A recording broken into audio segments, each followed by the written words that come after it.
What's happening, guys? This is Mike's Hill Dragon Channel, and tonight we are going to do another Savage Dragon double header. We're going to do issues 34 and 35. This is a two-part story featuring Mike Mignolia's character, Hellboy. So we'll go ahead and get started. And as always, Savage Dragon is brought to us by comic creator extraordinaire, creator, writer, penciler, inker, Mr. Erik Larsen. Um, this book came out in 1995, but however, that being said, we are opening in November 1962, and this opens with a Hellboy flashback. And for those of you who are not familiar with Hellboy, the basic gist of him is he is a demon, I suppose, who was raised by humans, by a government type agency that fights against evil monsters and witches and sci-fi, or not sci-fi, but occult style, you know, evildoers, I guess you would say. And this opens up right here. Hellboy is fighting Hitler. We can see this is Hitler right here. Hitler's suit explodes. Hellboy just has the realization, Hitler, I just killed Adolf Hitler. And so we see another Nazi bad guy find the head of Adolf Hitler. And he says, maybe we can save his brain. We must try. And then we're back, Chicago, present day, Brainiape. And as if you've been following the book, you know there has been basically a hostile takeover for the Vicious Circle since the original owner or the original boss died. It's been a lot of unrest inside the Vicious Circle, who is basically this mafia style gang of super powered bad guys in Chicago. And so what we get here is what is looking like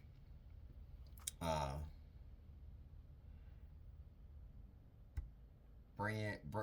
This guy's name is, I keep wanting to say Brainiac, but Brainy Ape is what this guy's name is. And then this Chicken Man guy's name right here, I think his name is like Power Lord or Powerhouse or something like that. But anyway, that's where we're going on. That's where we're at right now. When we last left the dragon, he had just got back from hell. His girlfriend slash wannabe wife, he wanted to marry her. She wanted to marry Dragon. He turned her down. Then Dragon proposed to her, and she turned him down. So, and then she confessed that she was pregnant with his baby. And then she had the baby, and then the baby was taken from her and replaced with a dead baby. So it has been very much a soap opera of plot twists and cliches that have been going on. So we have here Cyberface. He was someone who was dead and then was brought back to life, but imprisoned. While after he was brought back to life, he was imprisoned, and he cut a deal with the government to give them information that would help take down the leader of the Vicious Circle. So it looks like, well, I haven't read this issue in quite a while, so I'm kind of coming into it just as new as you guys are. But it looks like Cyberface as a corpse is decaying. He's dying. You see all these bugs and everything around him. And then we have this guy here. His name is Abner Cadaver. And so he looks like he is someone who has told Cyberface, I can cut a deal with you and I can use my magics to restore you, etc. So we've got all that going on right here, quite a bit. Then we cut back here to, looks like Dragon is celebrating Christmas with his friend on the police force. And then his other best friend on the police force, Alex, she shows up with a gift. Now this right here is a very interesting callback. There's a knock at the door, and Dragon says, I don't live here. And Frank reaches towards the doorknob, and it's kind of like leading us to think that it's going to be a bad guy or, you know, something like that. And as we've seen, that's how Dragon, one of his early girlfriends, died. She answered the door and she was shot in the head and died. And that was a real subplot with that taking place and her mother wanting revenge and everything. So that's kind of what a callback is. That's kind of a callback to what that happened right there. Dragon got a sweater for Christmas. How nice. Now we see Hellboy has showed up here at the train station. He runs into some vampires. Call comes in. Sorry, the train yard is crawling with all kinds of superpowered weirdos. Some fights have broken out. Dragon says, stay home with your family for Christmas. I'll handle this. Dragon recognizes Hellboy. You're Hellboy, right? The guy from the cover of Life magazine. So who Hellboy is kind of like well known. He's not really a big secret or anything. And we've got a Mike Mignola pinup right here.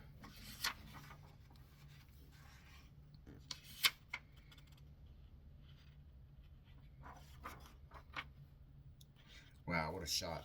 This is a beautiful page. He throws all these trains right on the top of Dragon. Look at this huge line of trains, like a big arc of it. Whoosh.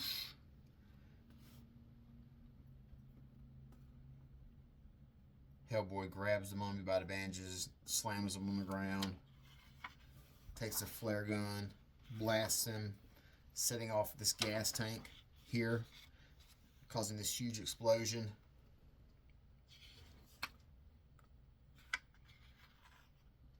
Things are looking bleak for Cyberface. Bugs are starting to swarm on him.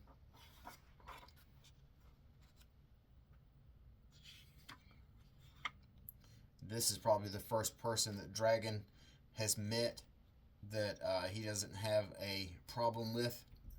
Because a lot of times the Dragon is very protective of people who come into Chicago to help out.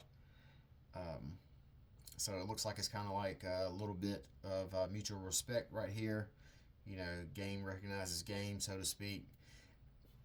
Then we have Hellboy just attack Dragon because Brainy Apes using his mind control powers on Hellboy. Brainy Apes says, that face, I know that face from somewhere. Mien Gott Ich Varnstein, I believe that's how that's pronounced. I'm not sure. But anyway, the brain inside of Brainy Ape is Hitler's, who we saw earlier when they found the head.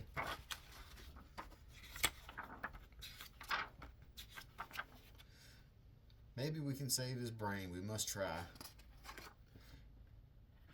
Confirmed. The brain inside Brainy Ape is Hitler. And then they decided the way to save Cyberface is let's make him into a vampire.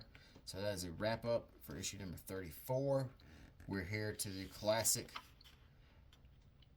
Savage Dragon letter page.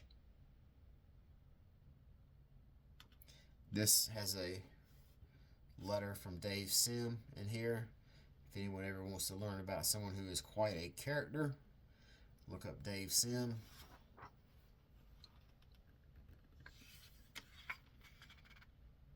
The letter page for Savage Dragon, I feel like I talk about it every issue, but it really, or every time I do one of these videos, but it really is that good.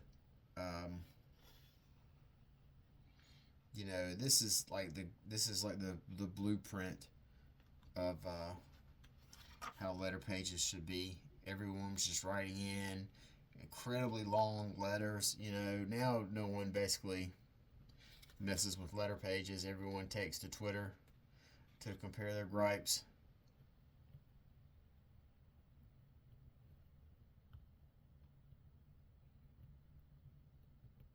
This guy here, he takes offense to the fact that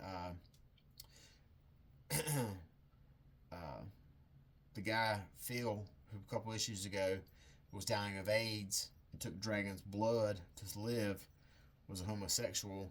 And he says here, did it have to be a gay guy that got AIDS to feed the stereotype of that AIDS is a gay disease is uncool? Look at the movies. Almost every story that has AIDS in it has the gay male being infected. What are we telling our youth today?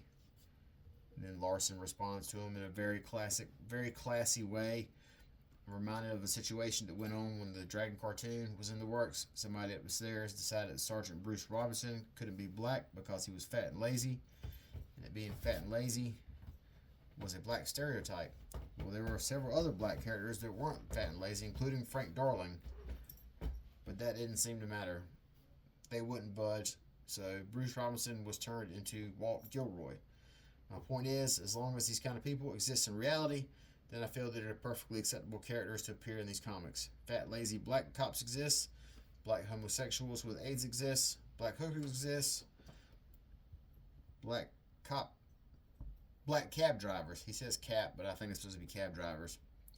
Honest, hardworking black cops exist. White bigs exist. But nobody has gotten upset about Howard, the resident white bigot. That's the big muscle guy who hates Dragon. Howard is as much of a stereotype as anybody, and to some degree it's disturbing to me that nobody objects to or even questions the existence of a character like Howard.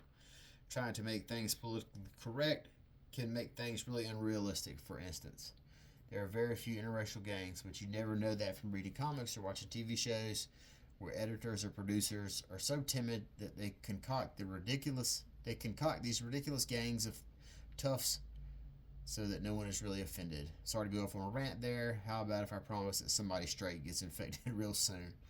So, you can't accuse of Erik Larsen of not answering questions and not giving you answers that you really might not want. And he continues to do that even right till today. And that is a luxury that he has when you are writing your own comic and you are essentially your own boss. So, you know, that's what we want from our creators. We want them to be able to tell the stories that they want to tell. And we want that until they start to tell stuff that we don't enjoy. That's just how it tends to go. But here we go, Savage Dragon number 35. This is part 2 of the team up he had with Hellboy. We've got an Erik Larsen cover right here. Both him and Hellboy on the cover. Dragon looks kind of different right here. I wonder if it's because of the inking. He looks kind of different right here as well. Let's have a different inker. Or maybe he just drew it. Hellboy. Who knows? So, same team as last time. We open up Brainy Ape monologuing on August 19th, 1934. I became the Fuhrer of Germany, then war, and when all was bleak, I faked my own suicide. The Allies divided up Germany and then took over the government while I made my way to Brazil. By 1951, I had settled in Romania and there was a new Nazi party was being formed. November 1962, you ruined my life, leaving me a disembodied head. You did this to me. So not Dragon, but Brainiape is pissed off at Hellboy for killing him in his robot body in Brazil in 1962. Dragon, as always, doesn't seem to be fazed by anything. Hitler's brain, huh? I guess it's no more weird than a lot of the crap I've seen lately. You know, like the last time when we saw the last issue, Hellboy was under the influence of Brainiape. Dragon is immune to Brainiape's powers because Dragon, like most things, once he's attacked with it or he feels the effects of it the first time, he's immune to it from there on out.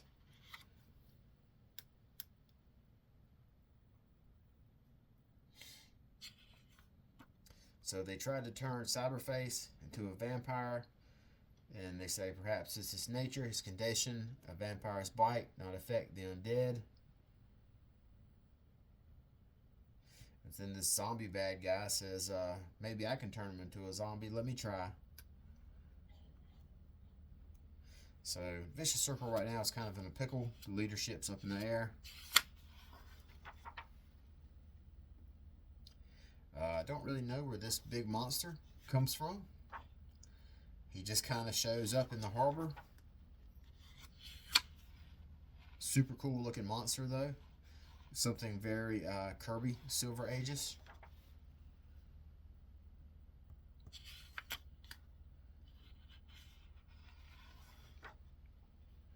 So they are inside this monster's stomach. Hellboy is snapped out of it. And then here are the possessed skeletons. Or I guess you wouldn't say possessed, but the animated skeletons of pirates who've been ate, I guess, by that monster. They're living inside his stomach like some sort of Jonah and the whale type deal. Dragon makes an observation. Hey, I just thought of something. We're in a lake. What kind of pirates are these?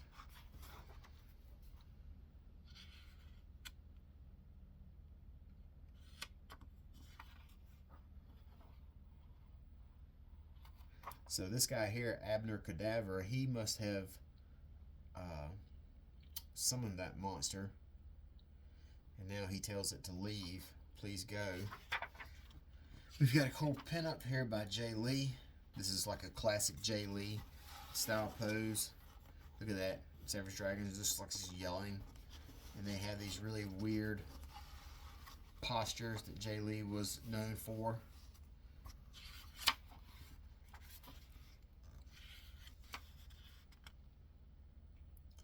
So they're still fighting inside that thing's stomach. The company that Hellboy works for, he called for some sort of airstrike. So they just show up, blow this monster all to hell. Hellboy and Dragon, they managed to escape the monster by coming out of its butt. Man, I hope nobody's got a camera handy, Dragon says. Brainiape, me and Gott, it's not possible.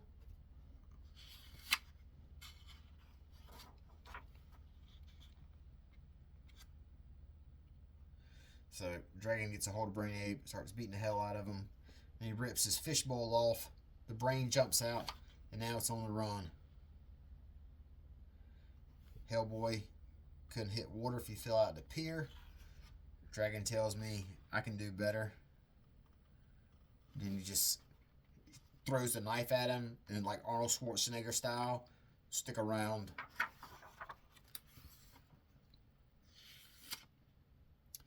And then they kind of have like a little breakdown or whatever, kind of like your typical team up, to your typical end of a team up type deal. It's good working with you, good working with you, blah blah blah. And Dragon here tells us, or Hellboy says, if you're ever looking to make a career change, we could use a guy like you. Dragon says, government work, huh? Keep in touch. Maybe after this little fiasco, I may be looking for a new job. So that is kind of a little bit of foreshadowing, because Dragon is not going to be on the police force for much longer. He will actually end up taking on a government job, like a government sponsored superhero team, and he will become the leader. Uh, hey, look at this. Augie's got 2 letters in this page. He references the Savage Dragon Destroyer Duck one-shot. Now that's a story in of itself. Maybe I'll do a video on that. A story with Eric Larson, Spider-Man, Steve Gerber, and Howard the Duck and Savage Dragon. So this is the second letter from Augie.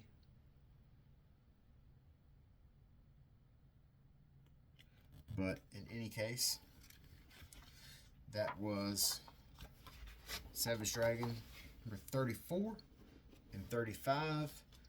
The big crossover with Hellboy. So they kind of put the subplot of his relationship with Rapture and her losing the baby. They put that on the back burner to have this 2-part team up with Hellboy. But I'm sure in the next issue we'll get back to more of that. But moving right along, I kind of like doing 2 issues at once. It allows me, I feel like, to get a little closer to catching up. Only 200 more issues to go. Only like 250 more issues to go, and we'll be current. So it'll be here before you know it. But until next time, you guys take care. Talk to you later. Have a good night, and bye-bye.